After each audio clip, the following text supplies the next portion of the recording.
नमस्कार किसान भाइयों। आज के इस वीडियो में हम लोग बात करने वाले हैं ईरान और अमेरिका के बीच चल रहे तनाव और युद्ध के बारे में। साथ ही इस वीडियो में हम आपको बताएंगे कि इस युद्ध का सीधा असर हमारे किसान भाइयों के ऊपर, हमारे देश के किसानों के ऊपर किस तरीके से पड़ता हुआ नज़र आ रहा है। तो आज का ये वीडियो किसानों के लिए बहुत ही ज़्यादा जो है वो इम्पोर्टेंट है, क्योंकि आज आपको ये पता चलेगा कि ये युद्ध जो है ये सिर्फ विश्व के अंदर नहीं बल्कि भारतीय किसानों के अंदर आपकी जेब तक असर इसका पड़ने वाला है। स्वागत है आपका ऑफिशियल ऋतिक पर, जहाँ पर आपको सबसे पहले ऐसे वीडियोस मिलते रहते हैं।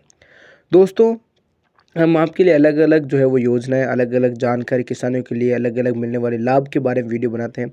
लेकिन आज का ये वीडियो उन किसानों के ऊपर हम बना रहे हैं जिनकी जेब पर, जिनके घर में, जिनकी जो कमाई हो रही है पूरे देश में, और किसानों की किस तरीके से जो है वो फसल पर भी अमेरिका और ईरान के युद्ध का असर पड़ता हुआ नज़र आ रहा है, वो हम आपको बताएंगे।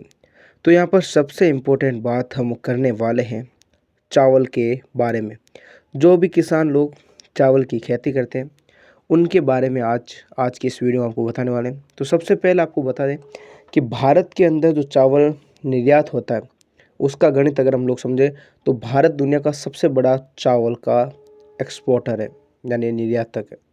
खासकर प्रीमियम बासमती चावल का हमारा 70 से 80% बासमती चावल मिडिल ईस्ट देशों में जाता है, जहाँ पर अभी इस वक्त एक बहुत बड़ा युद्ध, बहुत बड़ा वॉर चल रहा है, जिसमें ईरान, इराक और सऊदी अरब सबसे बड़े हमारे खरीदार हैं। जब तक ईरान और अमेरिका के बीच युद्ध के हालात बनते हैं या फिर चलते हुए नज़र आ रहे हैं, तो फिर जो स्ट्रेट ऑफ हॉर्मोज है जैसे प्रमुख समुद्री रास्ते जो है वो ब्लॉक कर रखे, जहाज़ों और मिसाइलों पर, वहाँ पर जो है मिसाइलें का हमलों का डर रहता है। इसी कारण से शिपिंग कंपनियाँ या तो जहाज़ बेचती नहीं है या फिर इंश्योरेंस का खर्च 300 से 400% तक बढ़ा देती है। नतीजा यह रहा कि भारत के चावल निर्यात ठप हो चुका है और अचानक से इस सब का असर भारत के किसानों की जेब पर पड़ता हुआ नजर आ रहा है। जो लाखों टन बासमती चावल, नॉन बासमती चावल ईरान और मिडिल ईस्ट जाने के लिए तैयार था, वो अब देश के बंदरगाह और गोदाम में फंस गए। एक्सपोर्टर के पास माल रखने की जगह नहीं बचती है, तो उस सारे माल को भारत के घरेलू बाजार में डंप कर दिए और अचानक देश में सप्लाई बढ़ी तो हमारे जो डिमांड उतनी नहीं रहती, इसलिए मार्केट में उसका जो कीमतें हैं वो गिर जाती हैं। 20% से 30% तक क्रैश हो सकते हैं और यहाँ पर चावल के दाम जो है वो गिर सकते हैं, जिसका सीधा असर उन किसानों की जेब पर पड़ेगा जो कि चावल की खेती करते हैं। इसके अलावा आपको बता दें कि जब एक्सपोर्टर ही माल नहीं खरीद रहे तो मंडियों में धान खरीदने वाला कोई नहीं होता। इसलिए किसानों को मजबूरी में अपनी फसल बेहद कम दामों पर, कई बार लागत मूल्य पर सरकार को एमएसपी से नीचे बिचौलियों को बेचनी पड़ती है। और इसीलिए युद्ध में अमेरिका ईरान पर जो एक कड़े बैंकिंग प्रतिबंध भी लगाता है, जिससे माल ईरान पहुंच भी गया तो उसका पैसा भारतीय एक्सपोर्टर को नहीं मिलेगा।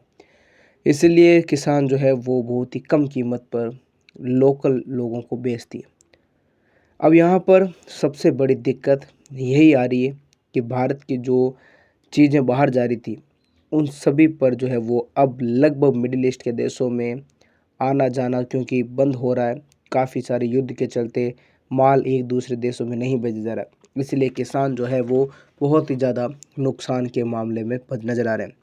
जहाँ एक तरफ दोस्तों ग्लोबल मार्केट एक चैन की तरह जुड़ा होता है और मिडिल ईस्ट एक चिंगारी भारतीय मंडियों में आग लगा देती है। सबसे ज़्यादा नुकसान उन किसानों को है जिसने महीनों पसीना बहाया। सरकार को इस समय में एक्सपोर्टर और किसानों के लिए कुछ विशेष राहत पैकेज या फिर वैकल्पिक बाजार तलाशने की ज़रूरत है।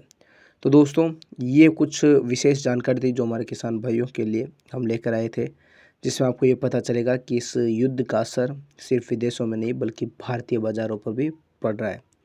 बाकी आपको वीडियो में कुछ पसंद आए तो वीडियो को लाइक, शेयर और कमेंट में जरूर लिखें। तो ऐसे इंटरेस्टिंग वीडियोज़ के लिए ऑफिशियल रीति को सब्सक्राइब करके बेल आइकन का बटन जरूर ऑन करें। मिलेंगे एक नई वीडियो में, तब तक के लिए जय हिंद, जय भारत साथियों।